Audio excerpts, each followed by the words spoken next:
Super, super, super, super. Quand c'est bon, c'est bon, hein. Quand c'est doux, c'est doux. Quand c'est chic, c'est chic. Et quand c'est tweet, c'est tweet. Ok, bonne arrivée pour tous nos amis de la classe de terminale partout dans le monde entier. On vous dit succès maths, c'est toujours, c'est l'excellence, c'est la réussite très garantie. Vous évitez les problèmes en année scolaire, vous évitez l'échec en fin d'année scolaire, c'est maintenant. Pour éviter tout cela, n'attendez pas les premières notes. C'est dès maintenant, vous devez vous concentrer. Venez travailler avec Succès Math. Vous avez toute une année scolaire avec Succès Math pour réussir votre année scolaire. Très chers parents, nous rappelons, évitez de payer la double scolarité, la triple scolarité pour la même classe. Pour éviter cela, il n'y a qu'une seule solution. Succès Math. Ok, aujourd'hui nous ferons le cours avec nos amis de la classe de terminale en chimie. Le cours va porter sur la combustion complète. Il y a deux combustions. Il y a la combustion complète et la combustion incomplète. La combustion complète se fait avec le dioxygène, qui est le O2, qui va donner le dioxyde de carbone plus de l'eau. Mais la combustion incomplète, c'est l'addition d'un composé organique avec le dioxygène qui va donner le monoxyde de carbone plus le H2O. Ici, nous parlerons de la combustion complète et des couples redox, c'est-à-dire des couples acido-basiques. Vous verrez ça tout simplement et avec Succès Math, on ne comprend que comprendre. Ok, donc le premier composé organique que nous allons utiliser, la commission complète. Comment équilibrer une équation de la commission complète? C'est très important, très chers amis de la terminale. Si vous ne maîtrisez pas l'équation bilan d'une commission complète, vous ne pourrez déterminer la nature ou la formule brute d'un composé. Donc, si nous prenons le composé CnH2nO2 plus O2 va donner CO2 plus H2O. Donc, voici l'équation d'une combustion complète que nous allons équilibrer. Donc, pour équilibrer, c'est simple. On regarde là, CAN, CAN, et le C d'ici n'a pas de N. Donc, il faut multiplier par N. Ici.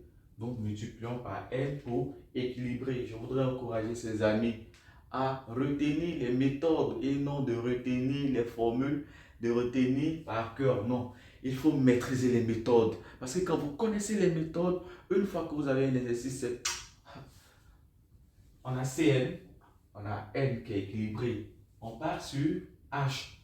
H, l'indice est 2N. Vous voyez, l'indice de H, c'est 2N. On regarde ici, l'indice de H ici, c'est 2. Donc, vous faites l'indice de H au niveau des réactifs. Là, nous avons les réactifs. Ici, nous avons les produits. Donc, pour équilibrer les H, on dira qu'il faut faire l'indice de H et les réactifs. Voilà, l'indice de H et les réactifs divisé par l'indice de H et les produits. Or, chez les produits, l'indice de H, c'est 2.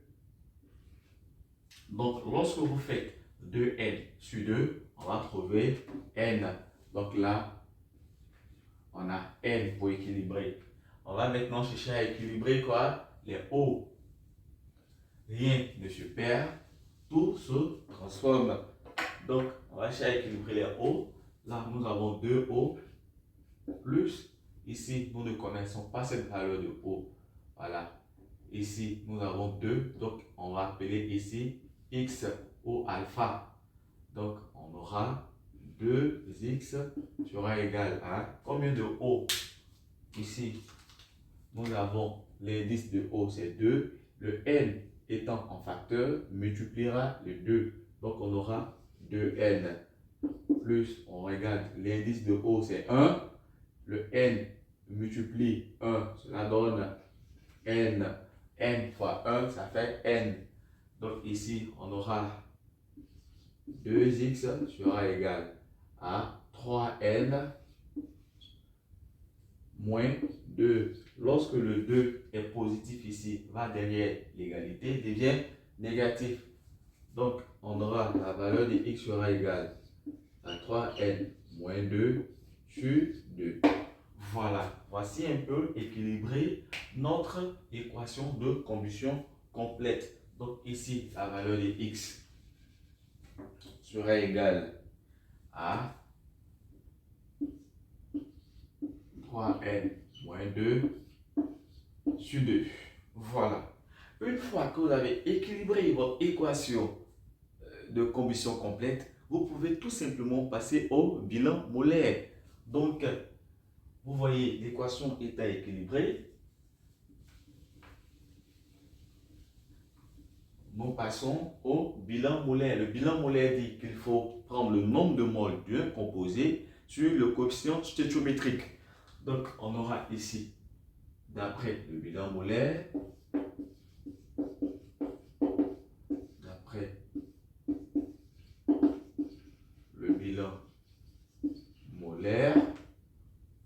voilà, nous aurons le nombre de moles de CnH2nO2 sur le coefficient stéchiométrique. Lorsqu'il n'y a rien, c'est que le coefficient stéchiométrique c'est 1. Donc, on dira sur 1 serait égal au nombre de moles de O2 sur le coefficient stéchiométrique qui est 3n moins 2. Voilà. On aura 3n moins 2 sur 2 qui est égal au nombre de moles de CO2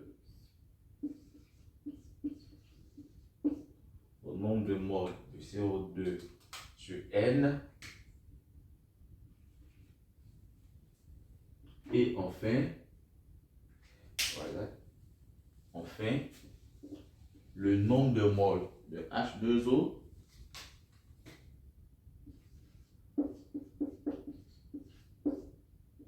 sur le coefficient stéchiométrique qui est N. Voilà. Donc, pour déterminer soit la formule brute d'un composé, si nous devons passer par l'équation de la combustion complète, il faut savoir équilibrer dans un premier temps l'équation. Ensuite, il faut passer par le bilan molaire pour dire le nombre de moles de chaque composé sur le coefficient stéchiométrique est égal au nombre de moles du composé qui suit sur son coefficient stéchiométrique. Voilà. Nous passons à une deuxième équation.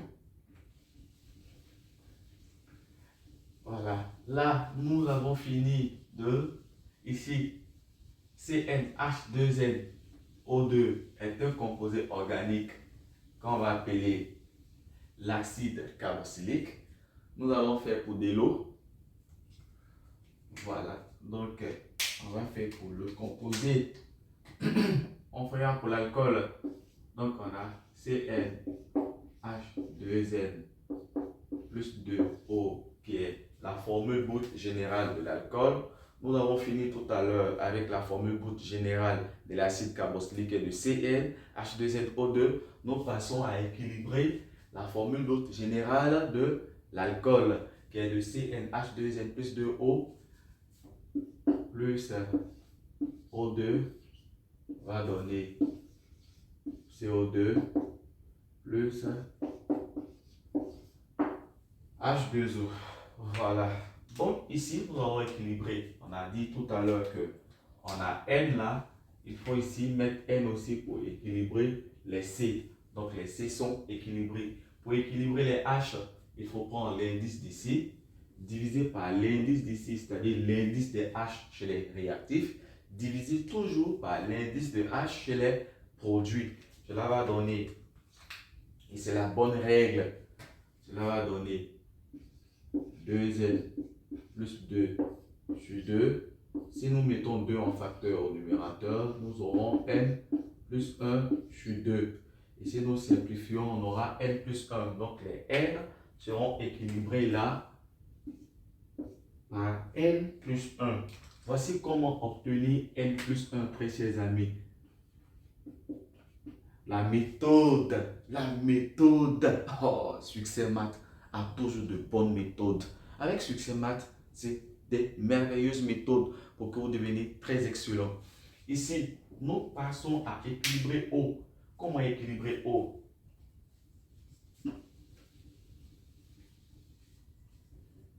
Pour équilibrer O, on dira que le nombre, l'indice ici de O qui est 1, plus l'indice de O qui est 2. Mais comme c'est là que nous voulons équilibrer, on va l'appeler X.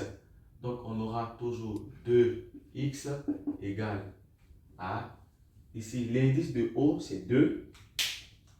Voilà, l'indice de O est égal à 2. Or, n multiplie toujours l'indice ici. Voilà, n est comme un facteur commun. Donc là, nous aurons 2n plus, nous regardons ici, l'indice de O c'est 1. Mais comme il y a un facteur qui est n plus 1, on fera n plus 1 multiplié par 1 qui est égal à n plus 1.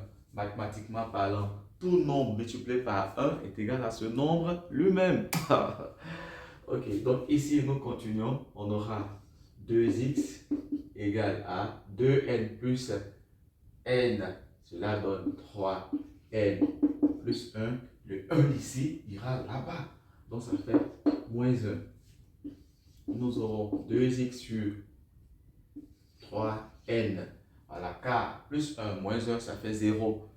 Et x que nous cherchons sera égal à 3n sur 2.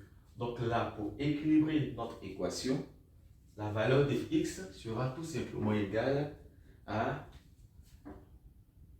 3n sur 2. Voilà.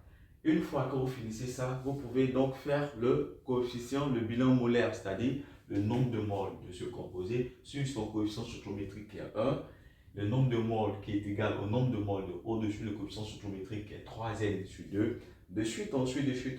Avec succès Mac, on travaille pour vous, vous travaillez pour nous. Ça va? Donc, à la maison, très chers amis, nous vous encourageons à utiliser cette formule-là pour faire le bilan molaire. Vous pouvez nous envoyer les corrections par WhatsApp. Vous connaissez notre numéro qui est le 07 08 97 47 59. Nous continuons. Et nous ferons la dernière équation, puis nous vous donnerons quelques exercices pour animer votre joli cahier de maison.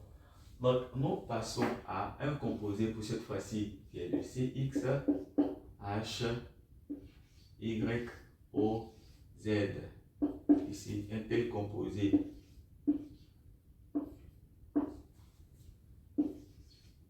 sur 2 plus H2O. Voilà. Donc ici, nous allons équilibrer. On a CX. Il faut donc équilibrer ici avec X.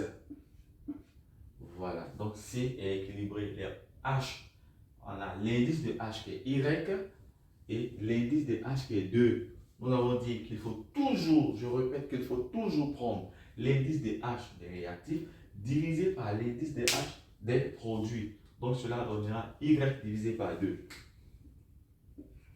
Ici, nous aurons Y sur 2. Ensuite, nous cherchons à équilibrer les O. Pour cette fois-ci, pour équilibrer les O, très chers amis, on a ZO ici. Donc on a Z plus 2.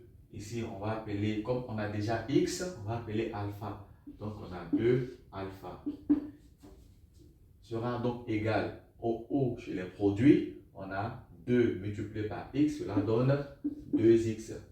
Plus ici Y, on a 1. Donc Y sur 2 multiplié par 1, cela donne Y sur 2.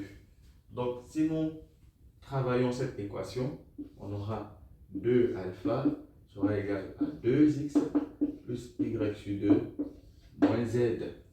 Donc alpha sera donc égal à 2x plus y sur 2 moins z divisé par 2.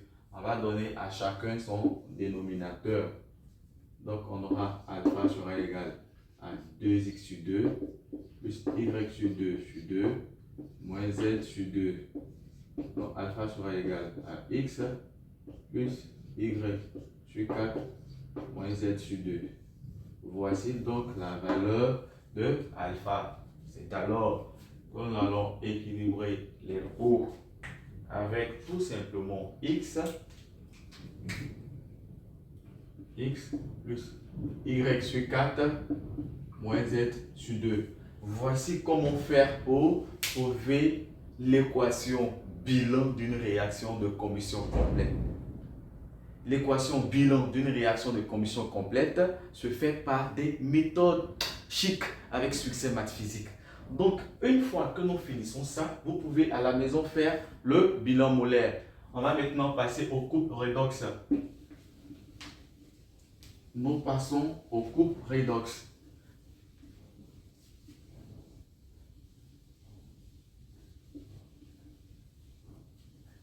Donc, pour les coupes redox, voilà, nous avons deux coupes redox. Coupe redox. On a deux coupes redox. Il y a le premier couple qui est le permanganate de potassium, le permanganate de potassium et le dichromate de potassium. Ici, nous travaillons avec voilà, CR2O7 de moins qui a pour coupe redox l'ion chrome 3+. Voilà, donc ici, ça c'est le dichromate de potassium. Et là, vous avez NNO4- qui a pour coupe redox Mn2+. Donc là, nous avons le permanganate de potassium. Et ici, nous avons le dichromate de potassium. Comment équilibrer les équations de coupe redox? Nous partons avec le dichromate de potassium. On a Cr2, 2- qui va donner l'ion chrome 3+. Donc, ici, nous avons 2 Cr. Regardez bien, nous avons 2 Cr. Là, nous avons 1 Cr. Donc, il faut équilibrer en multipliant par 2. Voilà. On vient d'équilibrer les Cr. Ensuite, nous passons au O. Ici, nous avons 7 O. Là, nous n'avons même pas de O. Quand la molécule de O n'existe pas ici, chez les produits, il faut ajouter de l'eau. Il faut ajouter de l'eau. Donc là, nous allons ajouter plus 7 H2O. Voilà.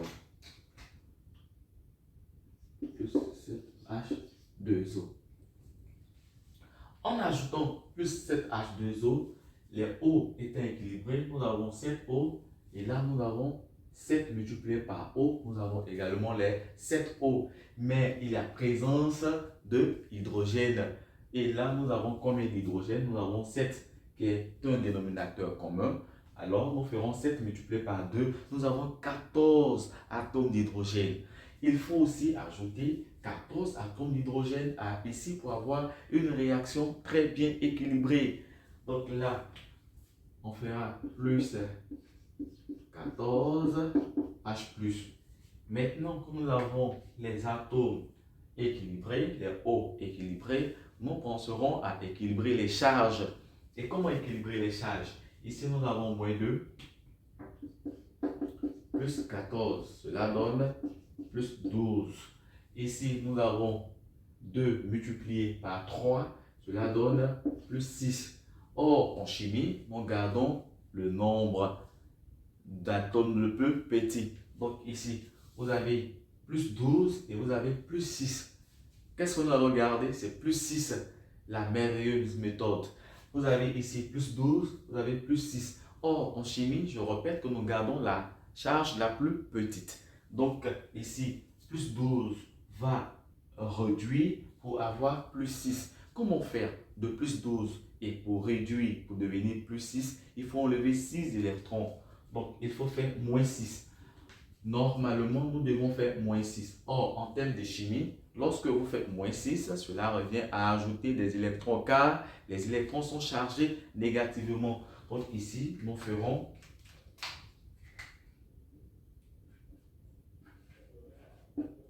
plus 6E. Ça va? Donc, en faisant plus 6 électrons, nous sommes en train de réduire le nombre de charges. Alors, nous trouvons dans une équation où il y a plus 6 ici, il y a plus 6 ici. Alors, notre coupe redox qui est une équation, est bien équilibrée. Avec succès maths, c'est trop bon.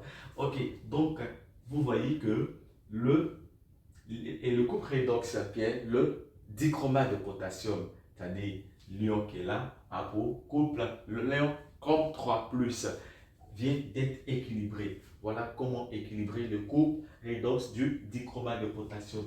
Nous passons au permanganate de potassium. Nous passons au permanganate de potassium. Donc, pour équilibrer le permanganate de potassium, nous ferons la même chose, c'est-à-dire que l'ion MnO4- donnera Mn2+. On regarde, les Mn sont équilibrés, il y a un Mn de chaque côté. Les O, on a 4 O, là on n'a pas de O. Il faut ajouter 4 molécules d'eau. Donc ici, on fera plus 4H2O. En mettant plus 4H2O, qu'est-ce qu'on constate? On a la présence d'hydrogène. Donc nous ferons 2 multiplié 4 multiplié par 2, autant pour moi, cela donne 8. Donc ici, il faut ajouter plus 8H+. Après avoir ajouté 8H+, on va passer à équilibrer les charges. Nous avons combien de charges ici? On a moins 1 plus 8. Cela donne plus 7. Tandis qu'ici, nous avons plus 2. Alors, en chimie, nous répétons que nous gardons la charge positive la plus petite. Cela dit, si nous avons plus 7 et qu'ici nous avons plus 2, nous garderons plus 2. Alors, ici, nous ferons plus 5. Voilà. Ici, si vous avez plus 7 que vous devez diminuer, alors vous ferez moins 5. Or, moins 5, en termes de chimie, c'est d'ajouter plus 5 électrons. Voici donc équilibré. Voici donc équilibré le couple redox du permanganate de potassium. Très chers amis de la classe de terminale, nous vous disons, l'année scolaire sera bel et bien garantie par de bonnes notes si vous suivez régulièrement la plateforme Succès Math. Parce que Succès Math a toujours des meilleures méthodes. Nous profitons pour vous annoncer que chaque samedi à 15h GMT partout dans le monde entier, nous organisons des séminaires et chaque dimanche également à 15h GMT partout dans le monde entier, nous organisons des séminaires. Les séminaires sont des résumés que nous faisons pour les chapitres durant la semaine et nous ferons le résumé du cours plus des exercices. Les séminaires n'a qu'à 1000 francs CFA. Peu importe là où vous êtes dans le monde entier, vous n'avez qu'à faire 1000 francs sur le compte de Succès Math Physique et vous suivrez le séminaire avec une application qu'on appelle Zoom. Pour ceux qui n'ont pas l'application, vous partez sur Play Store, vous téléchargez l'application, vous avez votre téléphone, l'application peut être installée ou dans votre ordinateur. Une fois installée l'application, vous installez seulement le samedi, nous lançons une réunion et vous verrez tous les liens. Avec le lien, vous intégrez la réunion et vous nous voyez avec une belle classe et des explications avec des exercices très cohérents qui vous permettront d'avancer dans l'école, d'avancer dans votre compréhension, s'il vous plaît. Nous disons merci. Les lundis, les samedis, nous ferons les mathématiques. Les dimanches, nous ferons de la physique. Ne ratez pas les séminaires. Je vous assure, les séminaires ont donné des résultats très agréables l'année dernière. Pour tous ceux qui ont assisté à mon séminaire, les notes étaient... Donc, ne ratez pas les séminaires. Pour 1000 francs, on peut devenir meilleur. Merci et continuez régulièrement à suivre Succès Math. Parce qu'avec Succès Math, oh,